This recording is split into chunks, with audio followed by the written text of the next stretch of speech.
You're hanging out with the crew of Demon 305, and we have the pleasure of being with Carolina Calix, Hits Uno, Hits One, SiriusXM. Thanks so much for having us. Yes, definitely. Thank you for coming. I'm like, this is different for me. You are from Miami, and we want to get to know your Miami story. So let us know, where does your Miami story begin? Born and raised, little Havana girl. My parents Honduran, they came here from Honduras in the 90s. Catrachos. Sí, Okay, catrachos. Okay. Y bueno, no, gracias a Dios, con la comunidad que hemos tenido, it has shaped me and molded me a lot into who I am today and what I do. Being a bilingual, learning the Spanish, obviously, to be in the house with my family, but also learning the English because that was our culture, and I had to translate papers for my parents at the beginning. Yeah, we know that very well. Yeah, so, I mean, pretty much going to school here, I went to Miami High, Citrus, Jose de Diego, Riverside, graduated from Miami-Dade, and thank God I got into this by luck, to be honest. I come from a very Latino household, so when I went to Miami-Dade, I was studying speech therapy. So you start interning, and what was that journey like? Because I think sometimes, especially in the entertainment world, it can be a little like, how do I get through this? There's so many moving parts. There's the entertainment side, there's the business side. You know, how did you kind of navigate that at such a young age?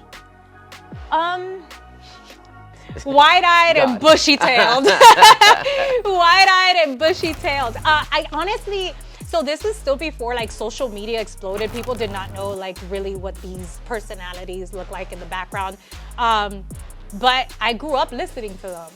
So for me, I was like, oh my God, I'm in the building, you know, with the station I grew up with. And Power 96 is a Miami staple. It's a Miami staple. Yeah. And when I got there, Lucy Lopez was still there, DJ Laz was there, Big Lip was there, of course, Evie, Dog.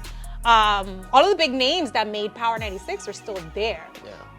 Yeah. So to me, I was like, oh my God, this is happening. You know, it's amazing. We love to see a wonderful story come to life, and also fellow Central American. And so that's always cool. Yeah. Tell us, what is next in your life, in your career? What do you want to accomplish?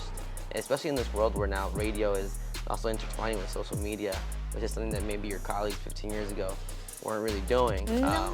So it's a whole new kind of avenue. So what's next for you, and what are your ideas? I mean, I've always been very big community-based and always giving back. So I think the next idea, the next step for me is really being that brand that is able to give back to my community on a nationwide level when it comes to education, because if it wasn't for my education, my teachers, I wouldn't be where I'm at right now. I came from public school, from Miami-Dade's public school system. I was not in a private school. You know, I came from a bilingual home, from parents that, you know, were immigrants.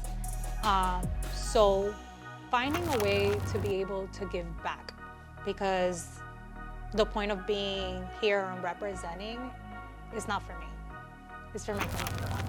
So in whatever way I could do that and build my brand to make enough big impact to do that, I will continue doing this. Well, Carolina, thank you so much for hanging out with us. Thank you.